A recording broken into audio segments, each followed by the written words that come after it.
Hello दोस्तों, good evening. चलिए तो आज हम फिर जो है एक नई वीडियो के साथ आपके साथ जो है वो हाजिर हुए हैं।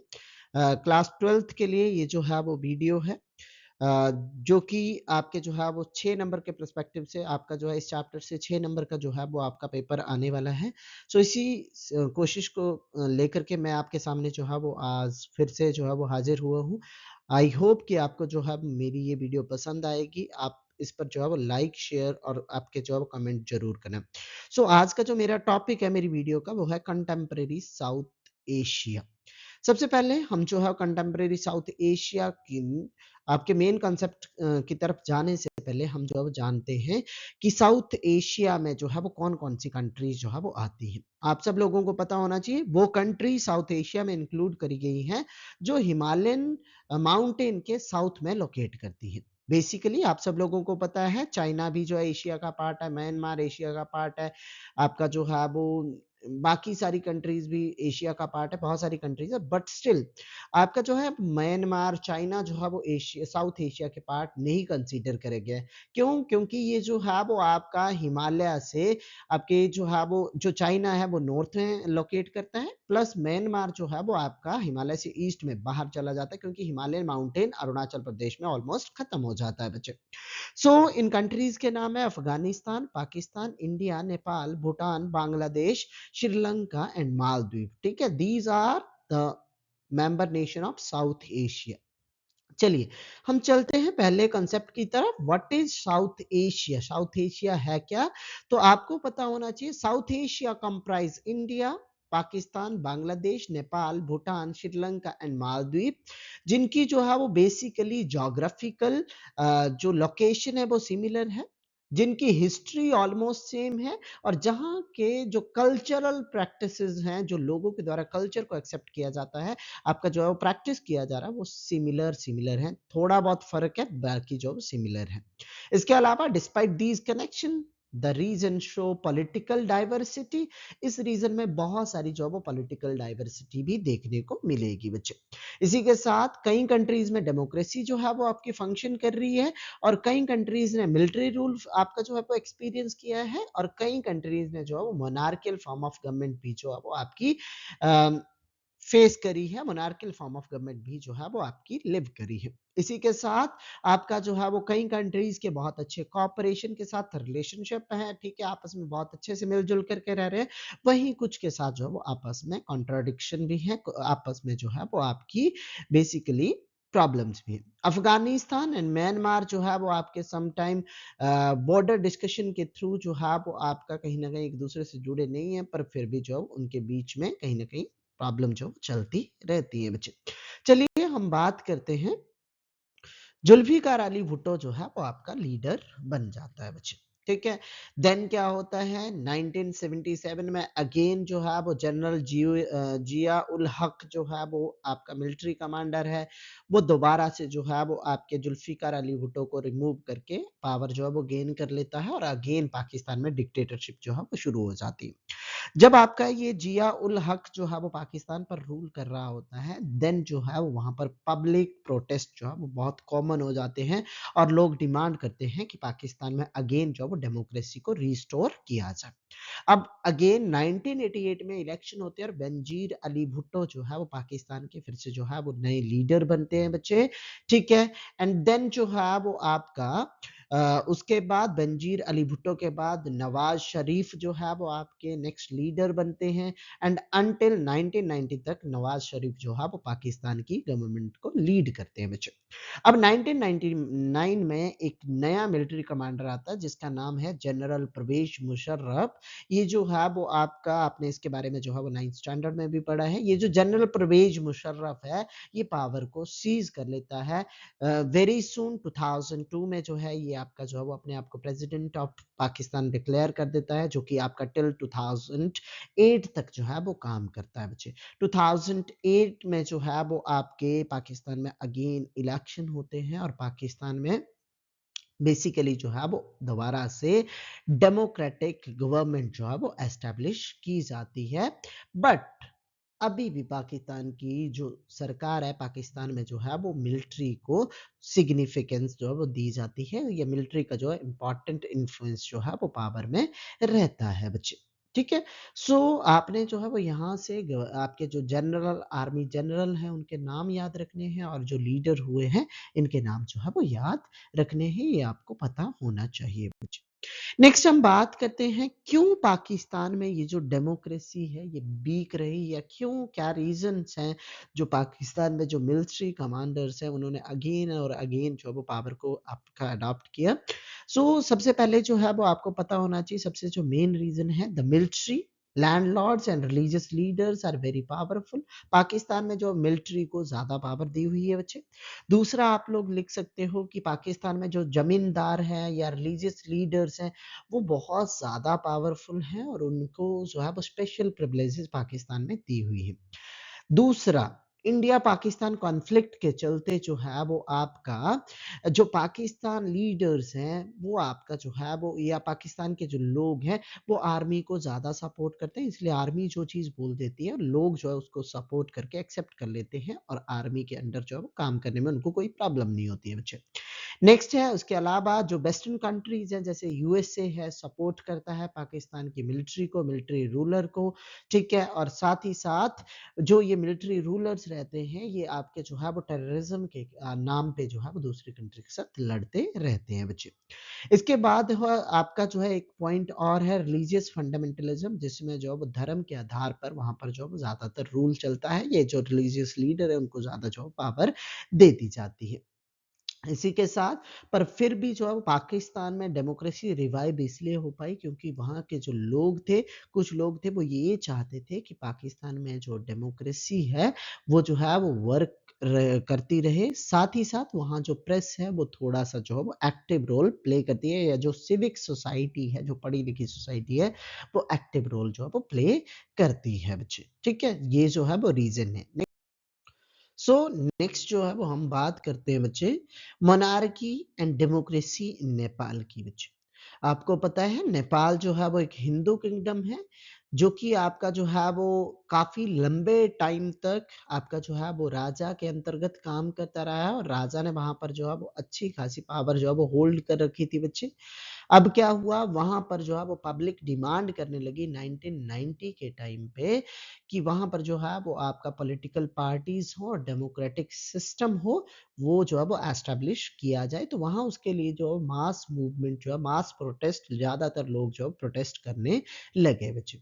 अब क्या हुआ, लोग जो है, जब लोग काफी ज्यादा लोग जो है डिमांड करने लगे कि आपका जो है वो नेपाल में डेमोक्रेसी एस्टैब्लिश की जाए, तो आपका जो है वो राजा को फोर्स किया एंड देन राजा ने जो है वो आपका एक नया कॉन्स्टिट्यूशन जो है वो अडॉप्ट कर लिया, साथ ही साथ जो उसने मल्टी पार्टी सिस्टम को जो है वो आपका एक्सेप्ट कर लिया। अब क्या हुआ बच्चे, वहां पर जो सरकार थी, डेमोक्रेटिक सरकार थी, वो इतने अच्छे तरीके से काम नहीं कर पाई क्योंकि वो अनस्टेबल रही। ठीक है, जिसका जो मेन रीजन था वो आपका फ्रीक्वेंट चेंजेस इन लीडरशिप, जो लीडर थे वो बहुत जल्दी जल्दी जो है वो चेंज हो रहे थे। अब क्या होता है 1990 में नेपाल में जो माओइस्ट थे, माओइज्म को फॉलो करने वाले जो लीडर थे, उन्होंने जो है एक स्ट्रॉन्ग मूवमेंट जो है वो आपका बेसिकली जो है वो लेड करना शुरू कर दिया, जिसके करके वो डिमांड करने लगे कि पूरी तरह से जो पावर्स है वो लोगों को प्रोवाइड की जाए। ठीक है, आपका जो है इस बात से, अब देखो डिमांड करेंगे, कोई भी किंग से डिमांड करेगा कि आप अपनी पावर जो है छोड़ दो, तो किंग जो है वो कहीं ना कहीं नेग्लेक्ट करेगा, उसको जो है खत्म करने की कोशिश करेगा। बट 1990 में जब ये डिमांड बहुत ज्यादा स्प्रेड होगी तो किंग ने क्या किया, और सिविल वॉर जैसी जो सिचुएशन है वो क्रिएट होगी, देन जो है वो किंग ने क्या किया, आर्मी को ऑर्डर दिया कि आप इस आपका जो है वो डिमांड को, इस मूवमेंट को कहीं ना कहीं सप्रेस करो बच्चे। अब कुछ टाइम तक, ठीक है, 1990 से लेकर के आपका 2002 तक आपकी जो है वो यहाँ पर दोनों आपकी डेमोक्रेसी और मोनार्कियल जो डेमोक्रेटिक पार्टीज थी और जो मोनार्की को सपोर्ट करने वाले लोग थे उनके बीच में और माओइस्ट के बीच में जो है वो आपका टसल चलती रही, टेंशन जो है वो चलती रही, आपस में जो है वो लड़ाई चलती रही बच्चे।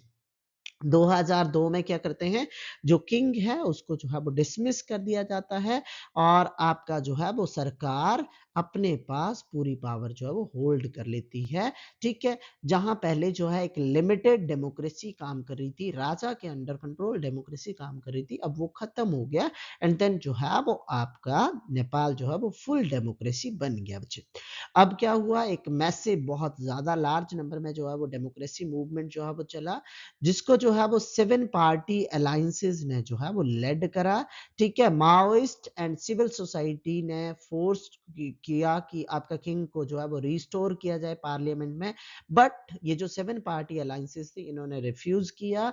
और 2008 में जो है वो जापान में, सॉरी नेपाल में जो है वो आपकी इलेक्शन होल्ड होते हैं और जापान, सॉरी नेपाल जो है वो आपका एक डेमोक्रेटिक, फुली डेमोक्रेटिक कंट्री जो है वो बन जाता है, ठीक है।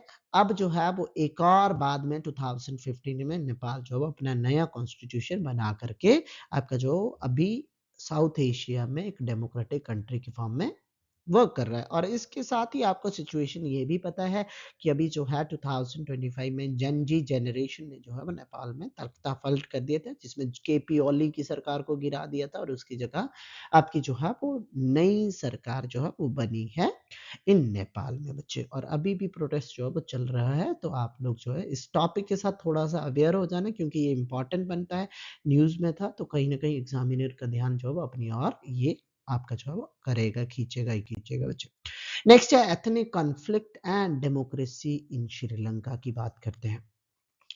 वैसे तो साउथ एशिया की केवल 2 ही कंट्रीज हैं जहां पर डेमोक्रेसी जो वो वर्क करती है, एक इंडिया, दूसरा श्रीलंका। पर आपका जो है उनमें से भी आपका श्रीलंका में कहीं ना कहीं एक जो है वो आपका सिन्हालास और तमिल के बीच में कॉन्फ्लिक्ट जो वो क्रिएट हो गया था, मेजोरिटेरियन फॉर्म ऑफ गवर्नमेंट की वजह से वहां पर जो प्रॉब्लम क्रिएट हो गई थी। बट इंडिया में अभी तक इस तरह की कोई भी प्रॉब्लम जो वो क्रिएट नहीं हुई। आपको पता होना चाहिए Sri Lanka became independent country in 1948, ठीक है। जब ये इंडिपेंडेंट कंट्री बनी थी तो इसने जो वो डेमोक्रेसी को अडॉप्ट किया था बच्चे। अब 1954 में क्या होता है, जो आपका श्रीलंका है वहां पर जो मेजोरिटी है वो सिन्हालास की है और माइनॉरिटी जो वो तमिल की है बच्चे। जो सिन्हालास थे, सिन्ही लैंग्वेज है बच्चे, उन्होंने 1954 में एक जो अब ऑर्डर निकालते हैं कि सिन्हाला जो लैंग्वेज है उसको जो है वो आपका नेशनल लैंग्वेज डिक्लेयर कर दिया जाता है। और सब जगह पर जो है वो आपका सिन्हाला लोगों की जो सिन्हली लैंग्वेज है, सिन्हाला लैंग्वेज है, उसी को इम्पोज करके जो है वो काम करना शुरू कर दिया। इवन द यूनिवर्सिटीज में, इवन द जॉब्स में, ठीक है, सब जगह जो है सिन्हाला लैंग्वेज को बोलने वालों को प्रेफरेंस जो है वो दी जाने लगी बच्चे। अब क्या हुआ, वहां पर जो सिन्हालास थे वो नेटिव थे, ठीक है, वहां के मूल निवासी थे। वहीं जो तमिल जो थे वो आपके माइग्रेट हुए थे इंडिया से, ठीक है, जब ब्रिटिशर्स यहाँ रूल करते थे प्लांटेशन वर्क के लिए। साथ ही साथ जो है वो कुछ लोग जो कुछ जो तमिल थे वो वहीं के श्रीलंकन तमिल से ही थे बच्चे। अब क्या हुआ, श्रीलंका ने मेजोरिटेरियन फॉर्म ऑफ गवर्नमेंट को अडॉप्ट किया, मेजोरिटी सिन्हालास की थी, नेचुरल सी बात है, वहां पर जो सरकार है वो सिन्हालास की बनी। देन जो है वो उन्होंने आपके तमिल्स को रिप्रेस करना शुरू कर दिया। अल्टीमेटली बच्चे तमिल्स ने दुखी होकर के अपनी लैंग्वेज को, अपने कल्चर को प्रोटेक्ट करने के लिए उन्होंने प्रोटेस्ट करना शुरू कर दिया। स्टार्टिंग में जो है वो आपका इन्होंने बहुत स्लोली या आपका इतना एक्टिव रोल प्ले नहीं किया, बट स्टिल 1983 में जो है वो इन्होंने एक ऑर्गेनाइजेशन बनाई जिसका नाम है LTTE, लीटे बच्चे, basically liberation of tiger Tamil LM, ठीक है। इन्होंने आर्म स्ट्रगल जो है वो करना शुरू कर दिया एंड डिमांड करनी शुरू कर दी कि जो श्रीलंका का नॉर्थ ईस्टर्न पार्ट है वहां उसे सेपरेट स्टेट जो है वो बना दिया जाए, जिसको बोला गया आपका जो है वो एलएम स्टेट जो है वो बना दिया जाए बच्चे। अब ऐसी सिचुएशन आई 1983 से लेकर के 2009 तक, 2 दशकों तक श्रीलंका में सिविल वॉर जो है वो चलती रही in between the Sinhalese and Tamil बच्चे, ठीक है। अल्टीमेटली श्रीलंकन तमिल ने जो है वो आपका श्रीलंकन जो आर्मी थी उन्होंने जो तमिल्स को, LTTE की आर्मी को जो है वो आपका हराया। और 2009 में श्रीलंका में अगेन इलेक्शन होते हैं और आपका जो है वो जो तमिल थे उनको जो है वो स्पेशल प्रोविजन दिए जाते हैं एंड देन जो है इस तरह से ये कॉन्फ्लिक्ट जो है वो एंड होता है और श्रीलंका में कॉन्टिन्यूटी में डेमोक्रेसी जो है वो वर्क करती है बच्चे। नेक्स्ट हम बात करते हैं इंडिया पाकिस्तान के कॉन्फ्लिक्ट की। तो ये थे आपके जो है वो मेजर डेमोक्रेसी जो आपकी वेरियस कंट्रीज में एस्टेब्लिश हुई थी साउथ एशिया में। ठीक है, बाकी जो अब हमारा जो नेक्स्ट टॉपिक है उसके बारे में बात करते हैं, इंडिया पाकिस्तान कॉन्फ्लिक्ट की क्या क्या आपके रीजन है। तो आप लोगों को पहले ही बता दिया मैंने कि आपका जो है वो साउथ एशियन कंट्रीज के बीच में जो कॉन्फ्लिक्ट के कारण है वो है border dispute, water dispute, terrorism, migration, illegal migration बच्चे। ठीक है, तो आपका जो है वो इसी तरह के कॉन्फ्लिक्ट जो है वो हमारे पाकिस्तान के साथ रहे हैं। सो क्या पता होना चाहिए आपको बच्चे कि पाकिस्तान और इंडिया जो है साउथ एशिया की मोस्ट कॉन्फ्लिक्ट वाली कंट्रीज हैं, जिसका जो मेन कॉन्फ्लिक्ट का सेंटर है वो है आपका कश्मीर इशू बच्चे। ठीक है, आपको पता है आफ्टर द पार्टीशन 1947 में पार्टीशन हुआ, दोनों रीजन जो है वो आपके जम्मू एंड कश्मीर को अपने अपने जो है पार्ट में कंसीडर करते हैं बच्चे। उसी के चलते जो है 1947-48 में पाकिस्तान ने ट्राइबल्स के भेष में जो है वो आपका कश्मीर को ऑक्यूपाइड करने के लिए जो है वो आपका अपनी आर्मी भेजी थी। अल्टीमेटली 1965 में 67 में जो है वो हमारा जो है पाकिस्तान के साथ ये इंडिया पाक वॉर जो है वो देखने को मिला। 1919 में कारगिल कॉन्फ्लिक्ट हुआ बच्चे। ठीक है, जो कि आपका जो कश्मीर इशू को लेकर के ही था बच्चे, और अब तक ये जो कश्मीर इशू है ये अनरिजॉल्व्ड जो है वो आपका देखने को मिला है। इवन दाओ ये इशू जो है यूएन में भी डिस्कस हुआ है, बट उसका भी कोई फायदा जो है वो नहीं हुआ, उससे वहां से भी कोई जो है वो हमें पॉजिटिव रिजल्ट नहीं आया बच्चे। इसके अलावा आपका जो है वो टेंशन तब जो है दोनों कंट्रीज के बीच में जो है वो डेवलप होने लगी जब आपका 1998 में इंडिया ने जो है वो आपका न्यूक्लियर टेस्ट जो है वो कर लिया, न्यूक्लियर कंट्री जो है वो बन गई बच्चे। सेम एज पाकिस्तान ने भी जो है वो न्यूक्लियर टेस्ट कर लिया बच्चे। आपका जो है इसी के साथ हमारा जो बॉर्डर डिस्प्यूट है आपका वो तो है ही है। उसके बाद वाटर डिस्प्यूट भी हमारा जो है वो आपका पाकिस्तान के साथ है, इंडस वाटर को लेकर के, जिसके लिए 1960 में जो है इंडस वाटर ट्रीटी जो है वो साइन करी गई है। ठीक है, और साथ ही साथ इसके अलावा टेररिज्म तो है ही है बच्चे, और आपका मिसट्रस्ट है, टेररिज्म है, पॉलिटिकल इंस्टेबिलिटी है, साथ ही साथ इलीगल माइग्रेशन है। ठीक है, ये सारे जो आपके कारण हैं इंडिया पाकिस्तान के बीच में कॉन्फ्लिक्ट के। अब इनको जो है वो टाइम टू टाइम आपका जो है सॉर्ट आउट करने की जो है वो बात भी करी गई है। ये आपके जो है वो बहुत सारे जो है वो एफर्ट्स किए गए, पर फिर अगेन जो है वो आपकी ऐसी कोई बात हो जाती है, इंसिडेंट हो जाता है कि दोनों कंट्रीज के बीच में रिलेशन जो है वो बेहतर नहीं रह पाते हैं। ठीक है, चलिए चलते हैं इंडिया एंड इट्स नेबर्स और इंडिया बांग्लादेश के बीच की क्या बात है, किस तरह के रिलेशन है। आपको पता है इंडिया जो है वो आपका बाउंड्री शेयर करता all the south Asian nation सबके साथ जो है, कुछ के साथ हमारे टेंशन और मिसअंडरस्टैंडिंग है। ठीक है, जो कि आपका काम कर रही है। उसी में से हम इंडिया बांग्लादेश की बात करते हैं, तो इंडिया बांग्लादेश की जो रिलेशन है बेसिकली चैलेंजेस भी हैं और कॉपरेशन वाले भी हैं। ऐसा नहीं कि बहुत खराब है या बहुत ही बेहतर भी नहीं है। ठीक है, but still time to time इनको जो है वो हमने मैनेज करने का ट्राई किया। आपके जो बेसिकली की इश्यूज हैं इंडिया जो और बांग्लादेश के बीच में रिलेशंस को लेकर के, वो है आपका एक तो गंगा एंड ब्रह्मपुत्र का वाटर डिस्प्यूट बच्चे। ठीक है, जिसके लिए फरक्का एग्रीमेंट जो है वो साइन किया गया था बच्चे। उसके बाद जो है इलीगल माइग्रेशन। ठीक है बच्चे, जो बांग्लादेश से काफी ज्यादा लोग जो है वो इंडिया की तरफ आते हैं। नेक्स्ट आपका जो है वो बांग्लादेश ने रिफ्यूज कर दिया कि आपका इंडियन मिलिट्री और ट्रेड ट्रांजिशन के लिए, ठीक है, उन्होंने रिफ्यूजल दे दी। साथ ही साथ जो है वो बॉर्डर डिस्प्यूट भी हमारा जो है वो आपका रहता है, और कई बार ये एंटी इंडिया ग्रुप को भी जो है वो वहां से इंडिया में भेजते हैं। मतलब आपके जो है वो ऐसे पीपल्स को जो है वो इंडिया से बांग्लादेश से इंडिया भेजा जाता है जो कि यहाँ पर रिलीजियस और कम्युनल वायलेंस क्रिएट करने में जो है वो आपका कहीं ना कहीं इंपॉर्टेंट रोल प्ले करते हैं। अम, ऐसा नहीं है कि हमारे जो रिलेशंस हैं वो ठीक नहीं है। मैंने पहले ही बोला है जो गंगा ब्रह्मपुत्र वाटर डिस्प्यूट है उसको जो है वो हम लोगों ने फरक्का एग्रीमेंट के थ्रू सॉर्ट आउट भी किया है। इसके अलावा बहुत सारे हमने मल्टीपल ट्रेड एग्रीमेंट साइन किए हैं। Peaceful exchange land enclave sign किया है 2015 में, जिस करके जो है वो हमने लैंड जो है वो ट्रांसफर भी करी है। एनवायरनमेंट को लेकर के, एनवायरनमेंट प्रोटेक्शन को लेकर के, डिजास्टर्स को लेकर के हमने जो है वो कोलैबोरेशन करी है बांग्लादेश के साथ। साथ ही साथ जो है वो हमने एक्ट ईस्ट पॉलिसी के थ्रू जो है वो बांग्लादेश को कहीं ना कहीं सपोर्ट करना शुरू कर दिया, जिस करके जो है वो हम लोग साउथ ईस्ट एशिया के साथ भी कनेक्ट कर रहे हैं। तो बांग्लादेश का भी इम्पोर्टेंट जो है वो रोल है बच्चे। ठीक है, तो यहाँ से हम जो है वो कह सकते हैं कि बांग्लादेश और इंडिया के रिलेशन आपके जो है वो एक मीडियम रेंज पे है, ना तो ज़्यादा बेहतर है और ना ही ज़्यादा खराब भी नहीं है। ठीक है, कॉपरेशन और आपके जो है टेंशन दोनों ही वाले हैं बच्चे। नेक्स्ट हम बात करते हैं इंडिया नेपाल रिलेशन की बच्चे। सो इंडिया और नेपाल जो है वो स्पेशल रिलेशन जो है वो आपके शेयर करते हैं बच्चे, क्योंकि इंडिया और नेपाल दोनों कंट्रीज ने अपने सिटीजन्स को फ्री वीजा और विदाउट वीजा और पासपोर्ट जो है वो इंडिया को विजिट करने की फ्रीडम जो है दे रखी है। वो काम के लिए एक दूसरी कंट्री में आ जा सकते हैं बच्चे।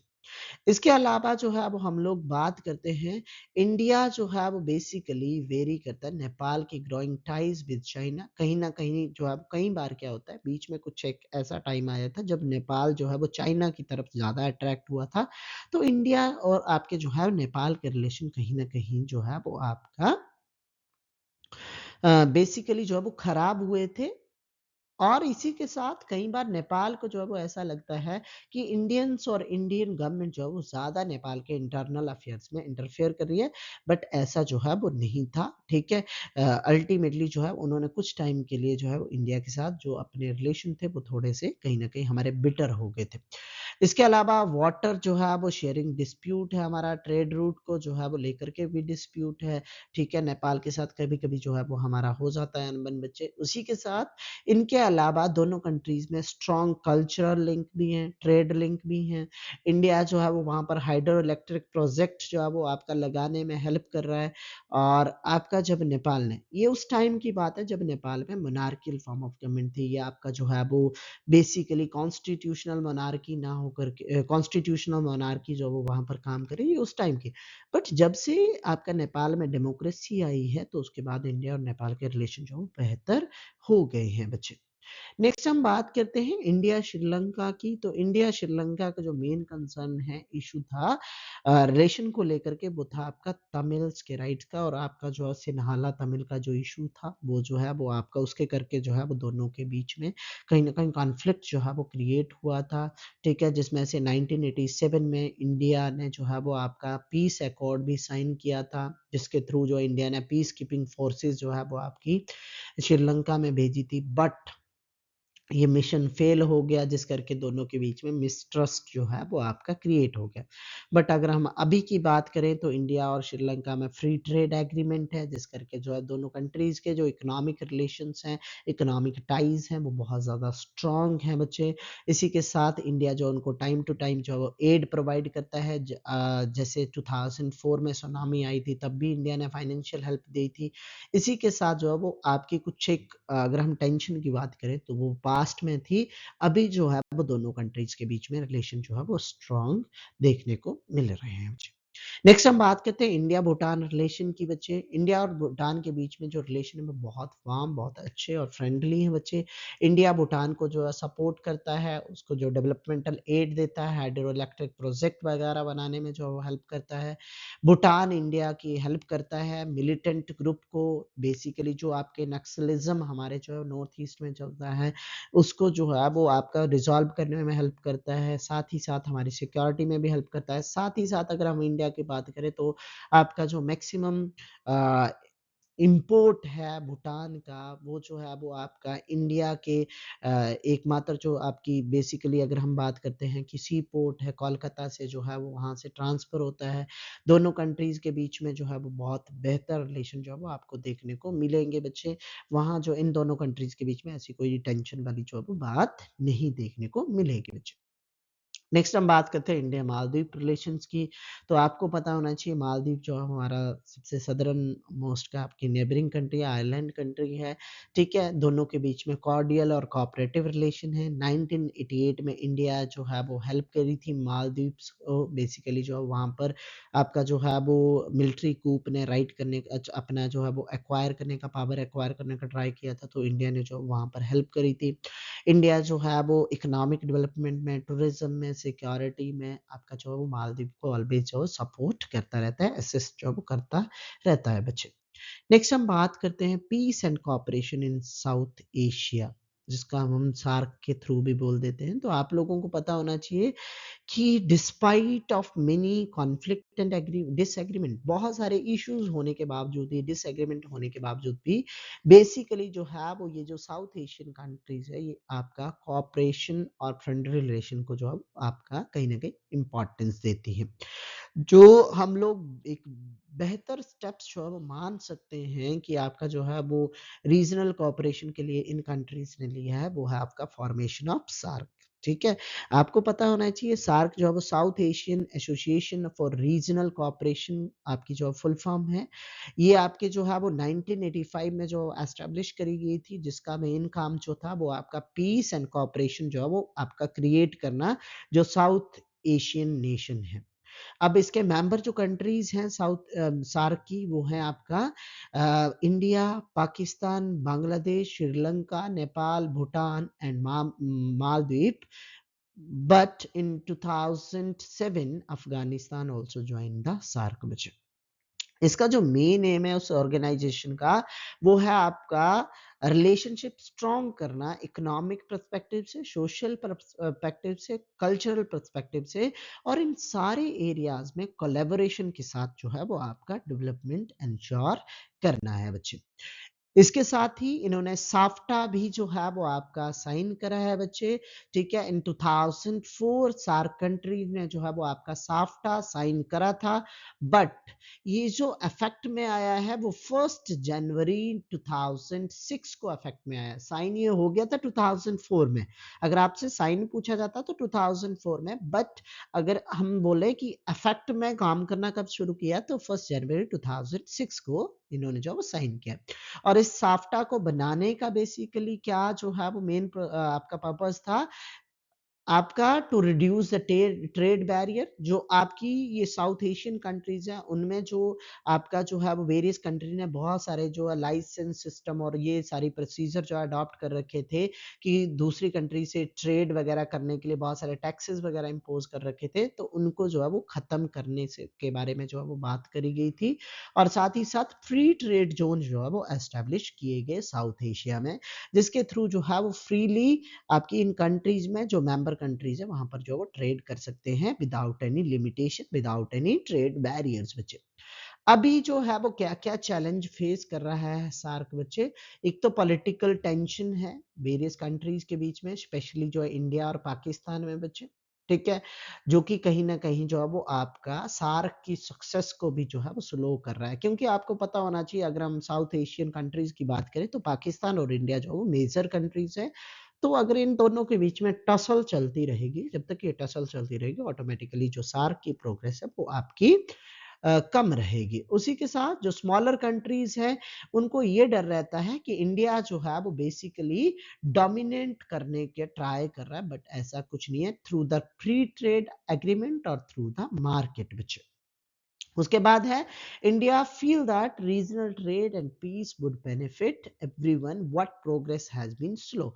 इंडिया जो है इस बात पे ध्यान देता है, इंडिया जो है ये मानता है कि जो रीजनल ट्रेड है, लोकल ट्रेड है, इससे हम लोग जो है और पीस जो है हम लोगों को सबको जो है वो बेनिफिट कर सकती है, पर इससे जो हमारा प्रोग्रेस है वो स्लो हो जाएगा। क्योंकि आप जब तक जो है वर्ल्ड मार्केट में वर्क नहीं करेंगे, वर्ल्ड मार्केट में अपनी थिंग्स को नहीं बेचेंगे, एक छोटे से रीजन में ही जो है वो अपनी बेसिकली थिंग्स को जब होल्ड करके रखेंगे, तो इससे जो है एफडीआई जैसी जो प्रॉब्लम्स है, फॉरेक्स रिजर्व आपके जो फॉरेन डायरेक्ट इन्वेस्टमेंट जैसी जो प्रॉब्लम है, ये फॉरेक्स रिजर्व जैसी जो प्रॉब्लम है वो फेस करने को मिल सकती है, ठीक है। सो ये था आपका रिवीजन पर्सपेक्टिव से बनाया हुआ वीडियो बच्चे। डिटेल वीडियो जो है वो अगर आप चाहते हैं तो मैं बना दूँगा, बट स्टिल ये रिवीज़न, क्योंकि आपके एग्ज़ाम जो है वो अभी बहुत नज़दीक हैं, ठीक है? 18 ऑफ फरवरी से तुम्हारे एग्ज़ाम हैं, तो रिवीज़न पर्सपेक्टिव से जिन बच्चों ने अभी तक कुछ नहीं पढ़ा है, अगर वो ये वीडियोज़ भी देख के जाते हैं, तो वो जो है वो ईज़िली 50-60 मार्क्स जो है वो ईज़िली स्कोर कर सकते हैं, ठीक है? इसी के साथ जो है वो आपका मेरा आज का वीडियो यहीं पर समाप्त होता है। कल मिलते हैं। आई होप आपको ये वीडियो जो है पसंद आया हो।